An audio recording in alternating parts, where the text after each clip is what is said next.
Welcome to Disrupt, Dominate, Delegate, the podcast for women who are done playing small and ready to take up all the damn space.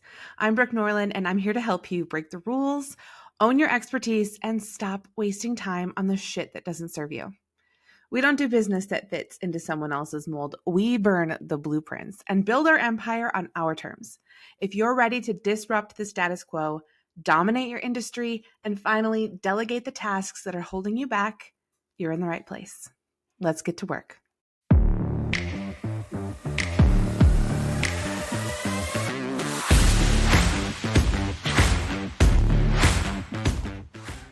If I sat down with my younger self for a cup of coffee, I don't think she'd like me very much. I don't think she would. At least she wouldn't admit it. You've seen the trend going around all over social media. I met my younger self for coffee and all these really beautiful, amazing, and I'm not trying to discount them. They're wonderful. Like healing moments people are having about the kind of conversation they would have with their younger self if they had the opportunity to do so. The things that they would show their younger self that they've become now. And it's really amazing. It's really amazing. But I thought about that in a very logistical and serious way. And I thought, I don't think younger me would like me all that much. She wouldn't admit it, I guess, is maybe the better way of putting it. She would be jealous and come at me with a little bit of apprehension and possibly anger, though I'm not sure she would understand that's what it was. And the reason I wanted to bring this up today is because we talk about disrupting the space that we're in to create and build these brands and businesses that we're really proud of. And in order to do that, I think we really need to get in touch with ourselves, be truly who we are, bust through some barriers, do things that make us really proud. And sometimes that's really uncomfortable. I have a big story that I could tell about where I was and where I've come from. And we're not going to touch on all of it today, maybe one day. But I think we all have big stories about where we were and where we've come. And I think they're really worth looking into and diving into the work that we've done with our, who we used to be and who we are today, and recognizing ourselves in that. The last 5 years of my life have been been a very interesting journey for me. It's a lot of shedding. Not just growth, but also like peeling back layers of conditioning and safety mechanisms and the need for approval.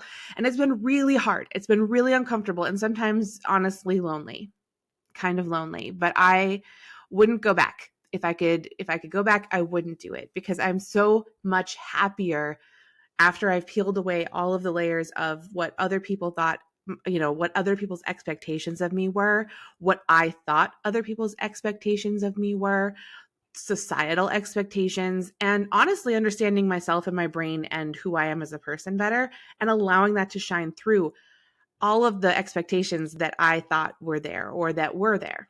I think we really have to understand when we start to become more of who we are and let the world see what that might be, that it's also this acceptance of losing things too. And I don't want to scare you because the uncomfortability of being someone that you aren't is far worse than losing comfortability of acceptance for being someone who you aren't. Does that make sense? Sometimes being the person that we're supposed to be is comfortable because we know that we're going to be accepted when we're that person. And that's what I mean. But it's also super uncomfortable to be someone you're not and show up that way every single day and have to put on this mask of this person that you are. And this is this really common thing for people with ADHD, for us to mask and show up as someone else. A friend of mine always says, when someone is like, oh my gosh, I just love your personality so much, you're like, oh, thanks, it's yours. Because we show up how we think we have to show up to be accepted and to feel like we're a part of the group, right? But if we're going to disrupt industries, if we are going to disrupt our industry and show up online in our business, in our brand, fully as we are, you're going to have to get a little bit uncomfortable with maybe not being as accepted by some. And the loss of that is an important thing to acknowledge. But something that I learned, and it took some time, but something that I learned is that that craving for understanding, that craving for people who maybe you don't quite understand, they knew me back then and they don't really understand who I am now, that craving for that exception from them or that understanding from them, it does go away. It does go away. Some people, it goes away, I think, sooner than others, but I think some people maybe fake it and say that doesn't matter. But for me, it took several years. And for me to get to the point where I don't need people to understand the journey that I went on. I don't need people to understand the reason that I am where I'm at now. I don't need anyone to understand that. And it's wild to me because for the longest time, I thought that is exactly what I needed. I thought that I needed to sit down with the most important people in my life and explain to them in detail what happened from here to here and why here's better. Because I think that the people that I know best probably are like whiplash, right? Like what happened? And I think it's uncomfortable for them too. And I really wanted to have, those conversations, to have the conversation that would help them to understand that transition for me. But when I actually started thinking about approaching people and doing that, I was like, why? Why do I need to do that? Who's it for? Is it for me? Maybe it's for me. Maybe I need to have that acceptance again. And maybe I don't feel like I have the acceptance quite like I used to. And I just think that if I sat down and I explained it, maybe I'd have that acceptance back. But the reality is I don't know that. I really don't know that. It's possible. Maybe. But what will I do if I don't? That was a hard truth to swallow. The next thing is, maybe was I doing it for them? Do I want to sit down and do it for them? Do I do it because I think that they're uncomfortable now with who I am and I want to make them feel comfortable in that again? Maybe that's why I wanted to do it. But what does it change? What does it change? I think what really changed for me and how I looked at this is the people who matter to me most in my life are going to come with me in this change and accept who this new person is. They're going to accept and love and embrace the person I am today, whether or not they understand why. And if they really truly need to know why, they'll ask. They'll ask. And that's okay. And we can have that conversation then. But coming to that realization that the acceptance doesn't have to be there, that the understanding doesn't have to be there, is really been a huge part of growth for me, and being able to step more into the person that I want to be, the person that I am. It's not a want, it's not a desire, although it feels that way because the person I am has been hiding for so damn long. But it is just me being able to be myself and shed all of that other shit and just show up. And it is so freeing. As I went through all that healing, all that growth, all that healing, all of the things that I have been going through, I've allowed it to show up more in my business. And it has been so fucking fun. It has been so fun to be able to be more of myself. And I feel like every day it gets easier. I have always been someone who showed up online and honestly not had a whole lot of problem with it. A friend of mine always says that she's always admired how well I show up in my stories and how like real I am and how I don't have a problem just saying things that are happening in my life and just having conversations in my stories.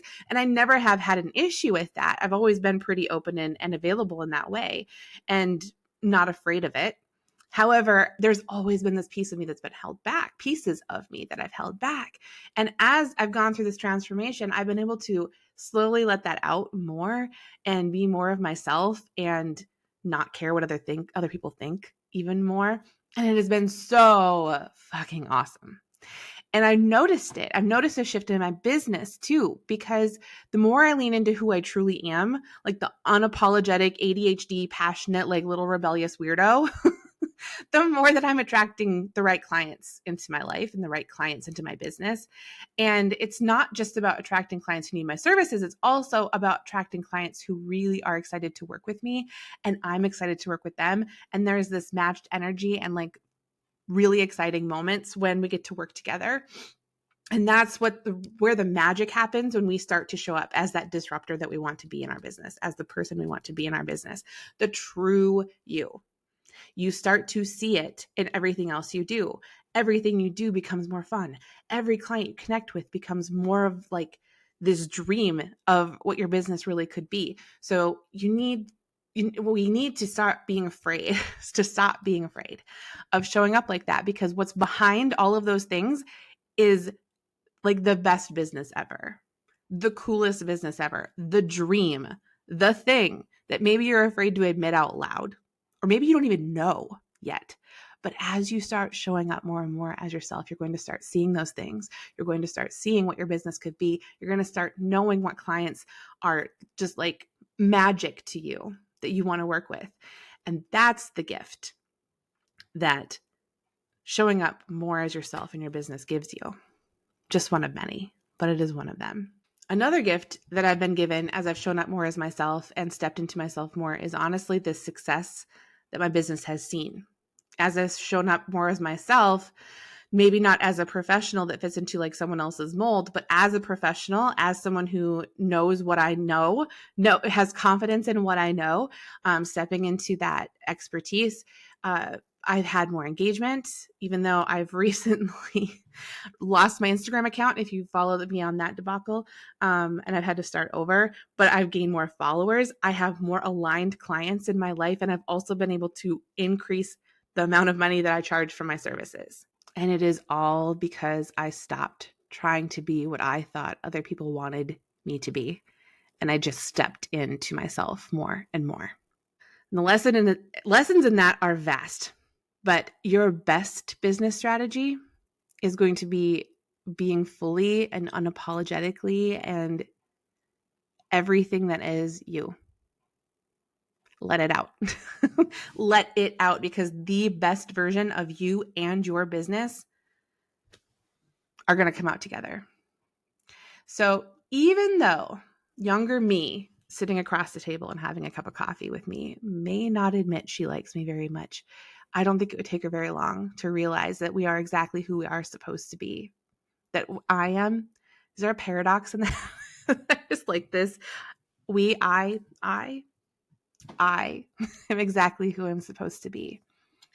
And it feels really good. And I can say with confidence and with proof to back up behind it in my business that in doing so, it has done me so many more favors than it did ever to hide a little bit behind those masks.